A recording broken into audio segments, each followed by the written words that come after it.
नेतृत्व होतं, वक्तृत्व होतं, कर्तृत्व होतं, निर्णय क्षमता होती,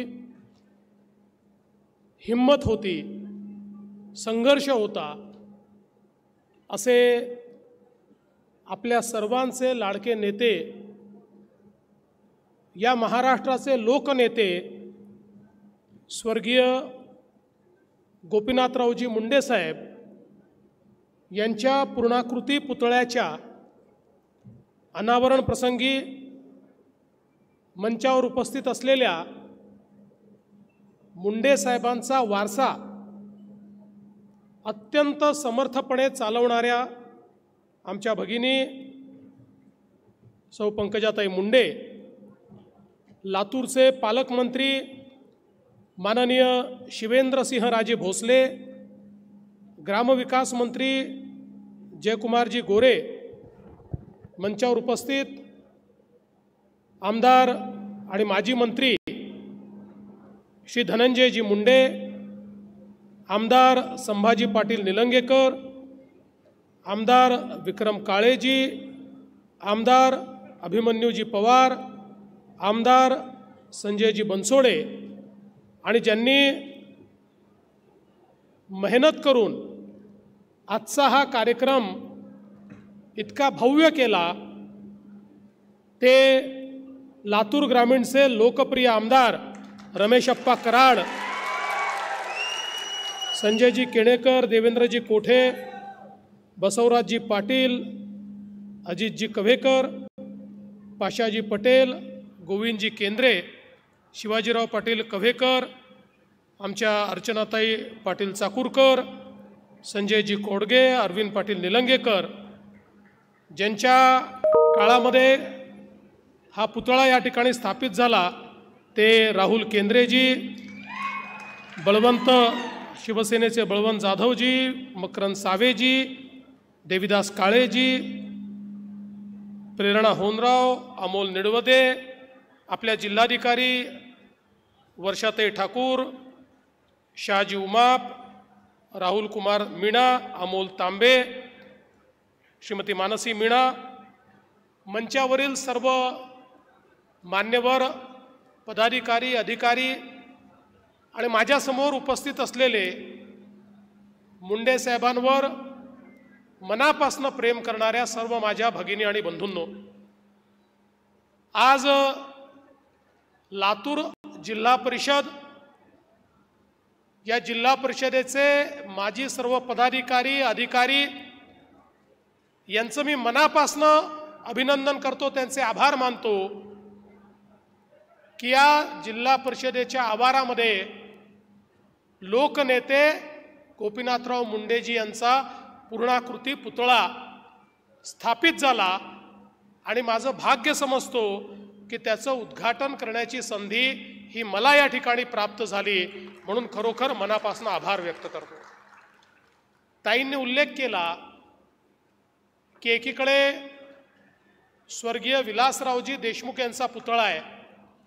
विलासरावजींनी देखील या महाराष्ट्रामध्ये मुख्यमंत्री म्हणून, देशाचे मंत्री म्हणून एक मोठी लोकप्रियता मिळवली आणि मुंडे साहेब आणि विलासरावजी यांची मैत्री ही संपूर्ण महाराष्ट्राला माहिती आहे। त्यामुळे पुन्हा एकदा दोन्ही मित्र स्मारकाच्या स्वरूपातही आजूबाजूला आले, ही देखील मला असं वाटतं एक विलक्षण अशा प्रकारचा हा योगायोग या ठिकाणी आहे। आपण जर गोपीनाथरावांचं संपूर्ण जीवन बघितलं तर सातत्याने संघर्ष करणारे गोपीनाथराव आपल्याला पाहायला मिळतात आणि अगदी सामान्य कार्यकर्त्यापासनं तर देशाच्या मोठ्यातल्या मोठ्या पदापर्यंत त्यांनी केलेली वाटचाल ही त्यांच्या मेहनतीतून, त्यांच्या संघर्षातून साकार झाली आहे। खरं तर आपण विचार करा, अवघ्या 35-37व्या वर्षी गोपीनाथराव भारतीय जनता पक्षाचे अध्यक्ष झाले। महाराष्ट्रामध्ये त्यावेळच्या भारतीय जनता पक्षाच्या नेतृत्वाने निर्णय केला की आपल्याला तरुण रक्त हवं आहे, आपल्याला नवीन रक्त हवं आहे, आपल्याला हा पक्ष जर मोठा करायचा असेल तर संघर्ष करणारी तरुणाई ही एकत्रित केली पाहिजे. आणि मग अशा प्रकारचे अनेक तरुण हे भारतीय जनता पक्षाने त्यावेळी एकत्रित केले आणि त्यांचं नेतृत्व करण्याची संधी ही गोपीनाथरावजींना दिली. खरं म्हणजे त्यावेळेस पक्षामध्ये त्यांच्यापेक्षा अनेक ज्येष्ठ लोक होते, पण पक्षाला माहिती होतं की सामान्य माणसामध्ये जर आपल्याला पक्ष पोचवायचा असेल तर असा संघर्ष करणारा तरुण हा आपल्याला पक्षाचा नेता म्हणून दिला पाहिजे. आणि गोपीनाथरावनी त्या ठिकाणी जेव्हापासनं पक्षाची धुरा सांभाळली त्यानंतर कधी मागे वळून बघितलं नाही. इतकं मोठं संघटन हे गोपीनाथरावजींनी तयार केलं.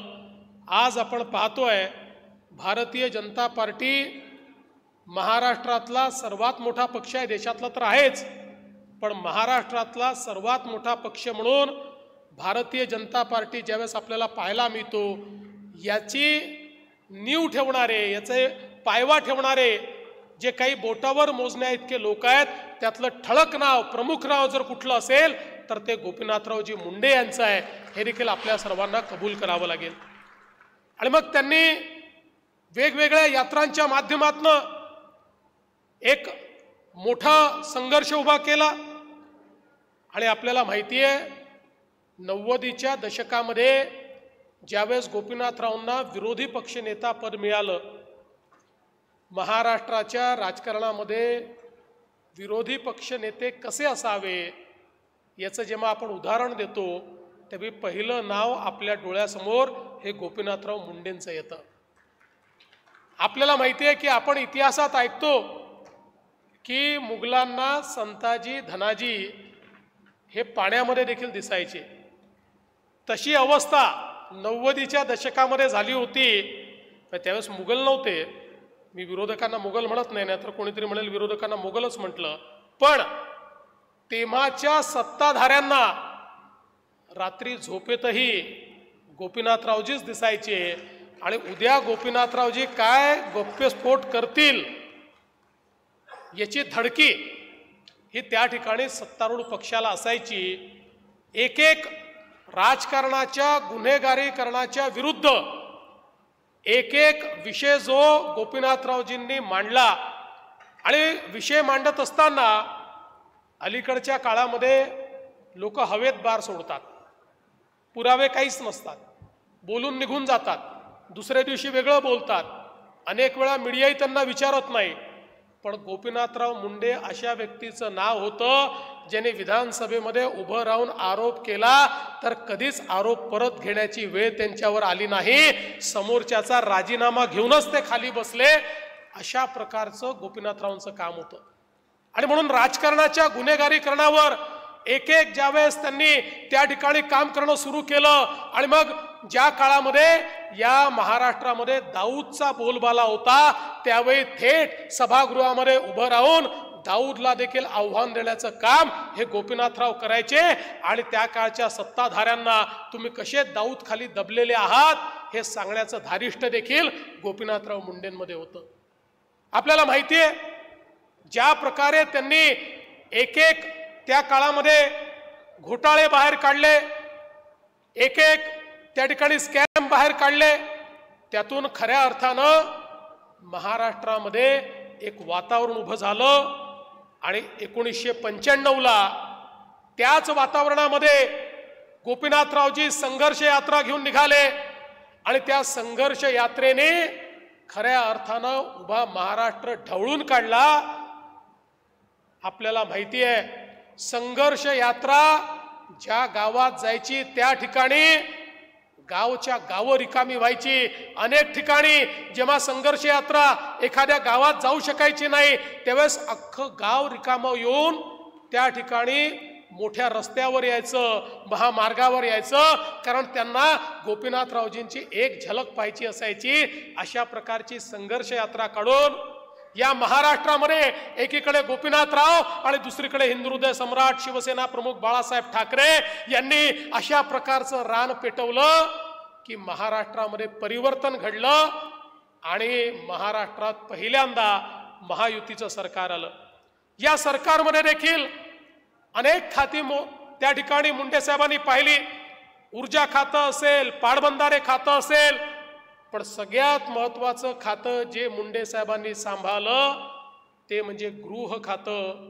कारण तो काळ राजकारणातल्या गुन्हेगारीकरणाचा होता। मुंबईमध्ये एखाद्या श्रीमंत व्यक्तीने गाडी घेतली तर त्याला 1 तासात फोन यायचा, खूप पैसा तुझ्याकडे आलाय, गाडी घेतली आहे, आम्हाला एवढे पैसे पाठवून दे, नाहीतर तुझ्यावर आम्ही हल्ला करू। अशा प्रकारची अवस्था होती। काळी दिवाळी लोक साजरी करायचे अशी अवस्था होती। अशा वेळी मुंडे साहेबांनी सांगितलं, या ठिकाणी मी हा गुंडाराज चालू देणार नाही, अंडरवर्ल्डचं राज्य चालू देणार नाही। आणि त्या काळामध्ये मकोका सारखा कायदा हा मुंडे साहेबांनी तयार केला आणि एन्काउंटर सुरू झाले।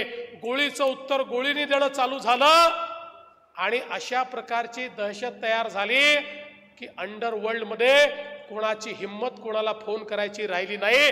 अंडरवर्ल्डच्या विळख्यातनं या महाराष्ट्राला बाहेर करणारे गृहमंत्री जर कोणी होते तर ते आपले गोपीनाथराव मुंडे होते, याचा मला अतिशय अभिमान आहे।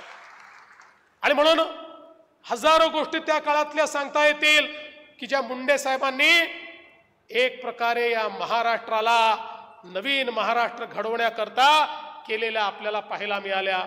आणि म्हणून मुंडे साहेबांचं नेतृत्व कसं होतं, त्यानंतर जवळपास 15 वर्ष राज्यातही सरकार नाही आणि नंतर देशातही सरकार नाही अशी परिस्थिती 2004 नंतर होती।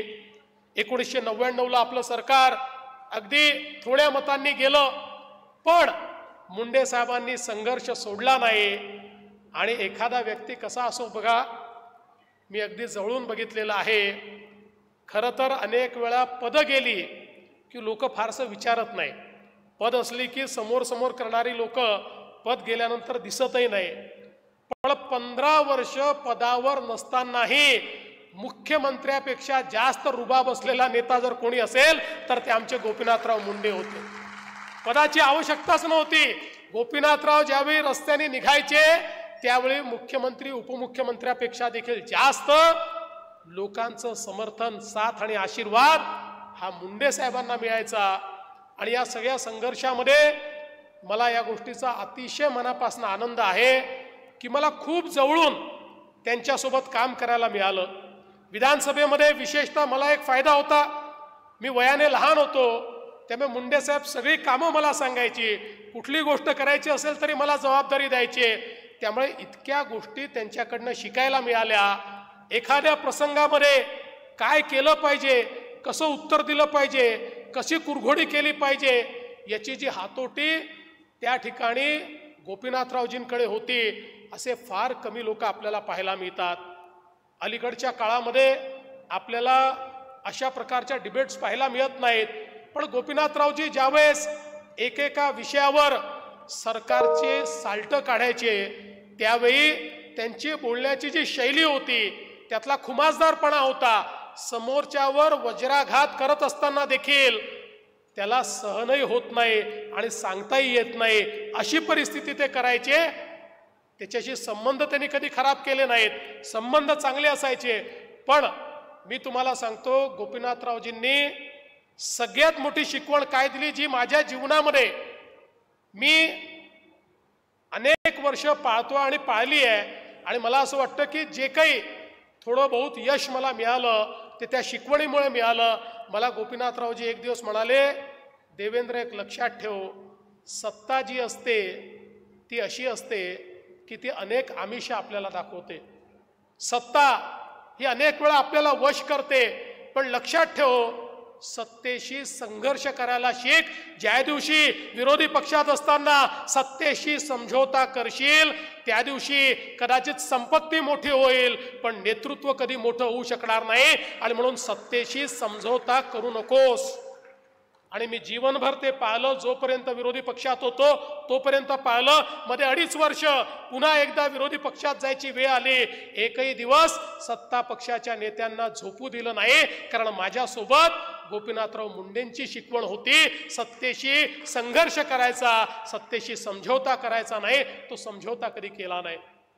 आज मला खरं म्हणजे अनेक प्रसंग आठवतात. सभागृहामध्ये कितीही अडचणीची परिस्थिती असली, कितीही संघर्षाची वेळ असली, कितीही सभागृहामध्ये गदारोळ असला आणि मुंडे साहेब उभे राहिले, अख्खं सभागृह शांत बसायचं आणि मुंडे साहेबांचं भाषण ऐकायचं. सभागृहाच्या पेच प्रसंगामध्ये अनेक वेळा ज्यावेळी सभागृहाचे अध्यक्षांना आता सभागृह कसं सांभाळावं असा प्रश्न निर्माण व्हायचा, ते हळूच मुंडे साहेबांकडे पाहायचे.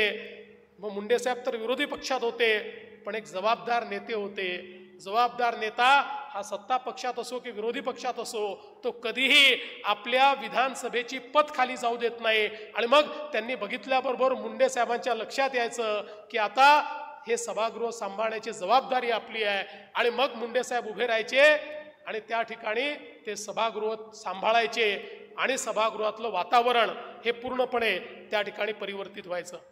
अनेक वेळा आम्ही बघायचो मुंडे साहेबांची एक स्टाईल होती, पण एखाद्या व्यक्तीचं जे चरित्र असतं ते किती स्ट्रॉंग असतं, एखाद्या व्यक्तीबद्दल कन्व्हिक्शन किती स्ट्रॉंग असतं. अनेक वेळा बोलत असताना मुंडे साहेबांना कागद सापडायचे नाही. मुंडे साहेबांना कागद पाहून बोलायची सवय नव्हती. कागद त्यांचा पीए खूप द्यायचा आणि ते नेमके कागद हरवायचे आणि मग पुराव्यादाखल आलेला कागद त्यांना कधी सापडायचा नाही. मग जो कोरा कागद मिळेल तो कोरा कागद दाखवायचे, हा माझ्याकडे पुरावा आहे. पण कोणाची हिंमत नव्हती मुंडे साहेबांना विचारायची की दाखवा मुंडे साहेब तुमच्याकडे काय पुरावा आहे. लोकांना माहिती होतं मुंडे साहेबांनी कागद दाखवला म्हणजे नक्की त्यांच्याकडे पुरावा असेल. त्यांचा कोरा कागद देखील पुरावा म्हणून अख्खं सभागृह स्वीकारायचं. ही मुंडे साहेबांची काम करण्याची पद्धती होती. आणि म्हणून महाराष्ट्राच्या कानाकोपऱ्यामध्ये मुंडे साहेबांनी पक्ष वाढवला. आणि हे सगळं करत असताना एक गोष्ट अजून त्यांच्याकडनं शिकायला मिळाली, ती म्हणजे सामाजिक न्यायाचं कन्व्हिक्शन. मुंडे साहेबांनी सामाजिक न्यायाची कास कधी सोडली नाही. त्याकरता त्यांना राजकारणामध्ये काही अडचणी देखील सहन कराव्या लागल्या, पण मुंडे साहेब हे नेहमीच आपल्या विचारांवर अडिग राहिले. ज्यावेळी मराठवाड्यामध्ये मराठवाडा विद्यापीठाचं नामविस्तार डॉक्टर बाबासाहेब आंबेडकरांच्या नावाने करायचा, याच्यावर 2 गट झाले होते, मोठी आंदोलनं चालली होती. त्यावेळी मुंडे साहेबांनी कन्व्हिक्शनने हे सांगितलं की नाही, या ठिकाणी मराठवाडा विद्यापीठाचा नामविस्तार झाला पाहिजे आणि त्याला भारतरत्न डॉक्टर बाबासाहेब आंबेडकरांचं नाव लागलं पाहिजे. आणि त्याकरता संघर्ष केला, त्याकरता जेलमध्ये गेले, त्याकरता मोठ्या प्रमाणात आंदोलनं मुंडे साहेबांनी केली. त्याचा काही परिणाम देखील राजकीय परिणाम त्यांना भोगावा लागला, पण त्यांनी कधी त्याची चिंता केली नाही. दलित, आदिवासी, ओबीसी, भटके, विमुक्त यांच्याकरता गोपीनाथराव मुंडे हे हक्काचं घर होतं. गोपीनाथराव मुंडे हे आपले नेते आहेत, हे आपल्या न्यायाकरता लढतात, अशा प्रकारचं कन्व्हिक्शन होतं. आणि मुंडे साहेबांनीही कधी हा लढा सोडला नाही. किंबहुना महाराष्ट्रातल्या या सगळ्या समाजाला जो मोठ्या संख्येनं आहे पण जाती जातीमध्ये विखुरलेला आहे, अशा सगळ्या समाजाला एकत्रित करून तुम्ही एकत्रित आलात तर तुम्हाला नेतृत्व मिळेल, तर तुम्हाला निवडून येता येईल, अशा प्रकारची विजिगीषू वृत्ती या समाजामध्ये त्यांनी तयार केली आणि त्यातनं एक मोठ बांधली. आणि आज आपण पाहतोय वंचितातल्या वंचित समाजाचे लोकही आपल्याला विधानसभेमध्ये आमदार म्हणून पाहायला मिळतात. याचं कारण ही सगळी मोठ ही मुंडे साहेबांनी त्या काळामध्ये बांधली. आणि या महाराष्ट्रातल्या सामान्य माणसाला तुलाही स्वप्न पाहायचा अधिकार आहे हे मुंडे साहेबांनी त्या ठिकाणी सांगितलं. आणि म्हणूनच हे जे सामाजिक न्यायाचं त्यांचं कन्व्हिक्शन होतं हे अत्यंत महत्वाचं होतं. पण यातनं दुसरं शिकण्यासारखं काय आहे, मुंडे साहेबांनी ओबीसीची मोड बांधली.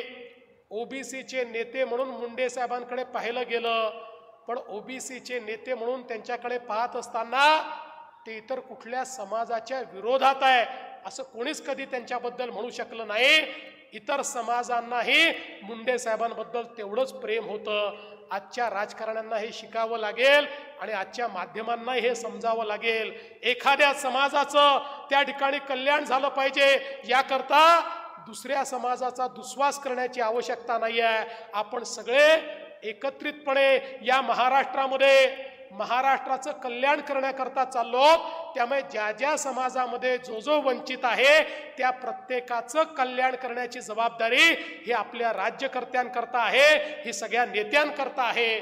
अशा प्रकारची भावना जी गोपीनाथरावजींनी जीवनभर जोपासली, ती भावना जोपासण्याची आजच्या राज्यकर्त्यांना आवश्यकता आहे. ती समजून घेण्याची आवश्यकता आजच्या राजकीय परिस्थितीमध्ये आहे.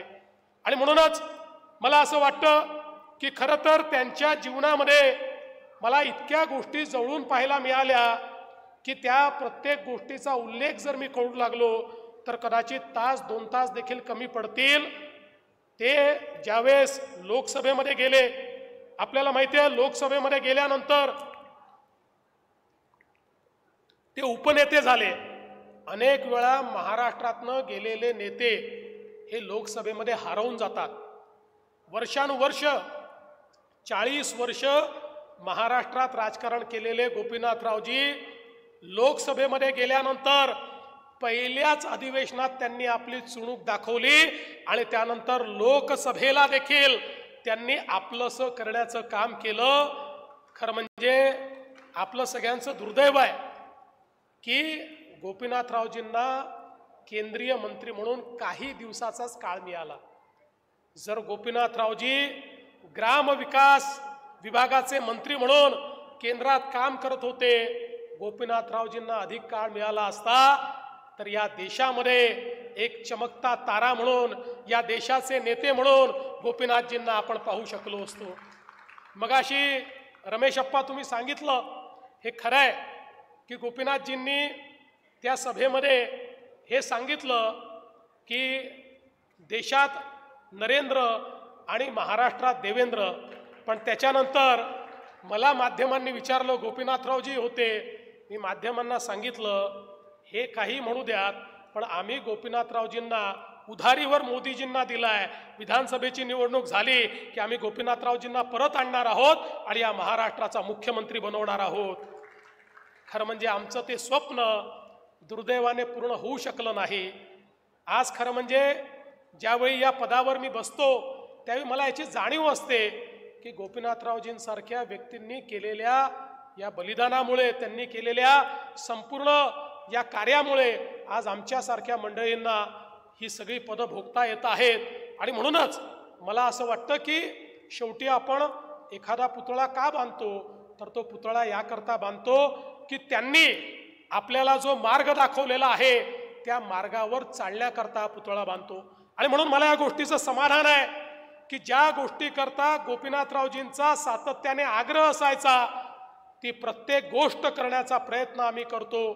आज आपल्याला माहिती आहे की या ठिकाणी गोपीनाथरावजींनी संघर्ष केला. या मराठवाड्याच्या हिस्स्याचं पाणी जे पळवून नेण्यात आलं होतं, वर्षानुवर्ष मराठवाड्याला या ठिकाणी तहानलेलं ठेवण्याचं काम हे तेव्हाच्या राज्यकर्त्यांनी केलं. आपलं सरकार 14ला आल्यानंतर पहिल्या झटक्यामध्ये मराठवाड्याच्या हिश्श्याचं 7 TMC पाणी आपण मराठवाड्याला परत आणलं आणि आज त्याचं काम होत आहे आणि आमच्या बीड जिल्ह्यापर्यंत आता ते पाणी पोचतंय. आणि दुसरं त्यांचं स्वप्न होतं, गोदा परिक्रमा त्यांनी केली, या मराठवाड्याला दुष्काळ मुक्त करण्याचं, त्याचंही काम आपण सुरू करतोय. जवळपास 54 TMC पाणी वाहून जाणारं हे गोदावरीच्या खोऱ्यामध्ये आणून या मराठवाड्याला पूर्णपणे दुष्काळ मुक्त करण्याचं मुंडे साहेबांचं स्वप्न हे आम्ही निश्चितपणे या ठिकाणी पूर्ण करणार आहोत. आपल्याला माहिती आहे या ठिकाणी नगर, परळी, बीड रेल्वेचं त्यांचं स्वप्न होतं. ते स्वप्नाकरता त्यांनी संघर्ष केला. मला आनंद वाटतो मोदीजींच्या नेतृत्वात आम्ही, पंकजाताई, आम्ही सगळ्यांनी प्रयत्न केले. आता त्याचं काम अंतिम टप्प्यामध्ये आहे. काही आपण रेल्वेचा एक टप्पा सुरू केला, आता अंतिम टप्पा देखील आपण सुरू करणार आहोत. एक एक करून या ठिकाणी जे काही मुंडे साहेबांचे स्वप्न आहेत ते स्वप्न पूर्ण करण्याचं काम आम्ही करतोय. आणि म्हणून रमेश अप्पा तुम्ही चिंता करू नका, मुंडे साहेबांच्या रेणापूरचं तुम्ही नेतृत्व करताय. आता हा लातूर ग्रामीण जिल्हा झालेला आहे, त्यामुळे तुमच्याकडे आमचं विशेष लक्षच राहणार आहे, कारण तुमच्या मतदारसंघाची सेवा केली तर आमच्या मुंडे साहेबांची सेवा केल्याचं आम्हाला त्या ठिकाणी प्रत्यय येणार आहे। आणि म्हणून आपण ज्या मागण्या केलेल्या आहेत त्या मागण्या ज्या आहेत त्या पुढे नेण्याचा प्रयत्न आम्ही निश्चितपणे करू। आज मला आनंद वाटतो, मागच्या काळामध्ये या लातूरमध्ये देखील मोठ्या प्रमाणात आपण काम करण्याचा प्रयत्न केला आणि त्या माध्यमातून आज रेल्वे कोच फॅक्टरी इथली सुरू झाली। आजच त्या रेल्वे कोच फॅक्टरीचा आम्ही आढावा घेतला। 1000 लोकांना त्यांनी आतापर्यंत एम्प्लॉयमेंट दिली आहे, पण त्यांचं म्हणणं आहे पुढच्या वर्षी जेव्हा आम्ही कोच फॅक्टरीची पूर्ण सुरुवात करू, प्रोडक्शनची पूर्ण सुरुवात करू आणि पहिली रेक जेव्हा तयार होईल त्यावेळी 10,000 लोकांना आम्ही एम्प्लॉयमेंट या कोच फॅक्टरीमध्ये देऊ। पण आज त्यांना मी दरडावून सांगितलं आहे एम्प्लॉयमेंट 10,000ची आनंदाची गोष्ट आहे, पण ती स्थानिकांनाच मिळाली पाहिजे हा आमचा आग्रह आहे। आणि म्हणून जिल्हाधिकाऱ्यांना देखील मी सांगितलेलं आहे, आपले ITI असतील, पॉलिटेक्निक असतील, इंजिनिअरिंग कॉलेज असतील, आपल्या स्किल इन्स्टिट्यूट असतील, सगळीकडे त्यांच्या सोबत बसून त्यांना पाहिजे तसं ह्युमन रिसोर्स, तसं मानव संसाधन तयार करा हे मी सांगितलेलं आहे। आणि ते मानव संसाधन तयार करून या आमच्या लातूरच्या मुलांच्या हाताला काम मिळालं पाहिजे हा आमचा प्रयत्न आहे। एक प्रकारे आमच्या नेत्याला दिलेली ती श्रद्धांजली या ठिकाणी ठरणार आहे। आणि यासोबत लातूरच्या पाणी पुरवठा योजना 291 कोटी रुपयाची ताई संदर्भात आज सगळ्या नेत्यांनी माझ्यासमोर मांडलं। मी आजच तुम्हाला सांगतो, लातूरची पाणी पुरवठा योजना आणि लातूरचं सामान्य रुग्णालय या दोघांनाही मी आजच मान्यता देतो। आणि या संदर्भात निश्चितपणे, कारण मुंडे साहेबांचं जेवढं प्रेम बीडवर होतं तेवढंच लातूरवर होतं, तेवढंच मराठवाड्यावर होतं। आणि म्हणून ही सगळी कामं आज त्यांच्या स्मृती जागृत करताना या ठिकाणी काढताना मला अतिशय आनंद होतोय। मागच्या काळामध्ये आमच्या संभाजी भैयांनी अतिशय चांगलं काम पाण्यामध्ये या ठिकाणी केलं, जलयुक्त शिवारचं काम अतिशय सुंदर पद्धतीने त्यांनी केलं। आणि आता अनेक सिंचनाचे प्रकल्प जे आहेत ते आपण पूर्णत्वास देतो आहोत आणि त्यासोबत काही जुन्या प्रकल्पाची एफिशियन्सी आपल्याला वाढवायची आहे, त्याचाही प्रयत्न आपण या निमित्ताने करणार आहोत। आमच्या अभिमन्यू पवारांनी या ठिकाणी मोठ्या प्रमाणात शेत रस्त्यांची कामं केली। आता मला सांगताना आनंद वाटतोय की आपल्या सरकारने नवीन शेत रस्त्यांची योजना हातामध्ये घेतली आहे। पुढच्या 5 वर्षामध्ये 100% शेत रस्ते हे पक्के बनवायचा निर्णय आपण या ठिकाणी घेतलेला आहे आणि आमचे जयकुमारजी त्याकरता पूर्ण प्रयत्न जो आहे तो करतायत। खरं म्हणजे मला या गोष्टीचा आनंद आहे की आता लातूरला संभाजी राजेंसारखा एक अतिशय समर्थ अशा प्रकारचा पालकमंत्री आम्ही दिलेला आहे। आणि त्यामुळे शिवेंद्रराजेंसारखा एक अतिशय सक्षम असा पालकमंत्री आम्ही दिलेला आहे। त्यामुळे मला विश्वास आहे की पुढच्या काळात लातूरकरांची स्वप्न आम्ही पूर्ण करू।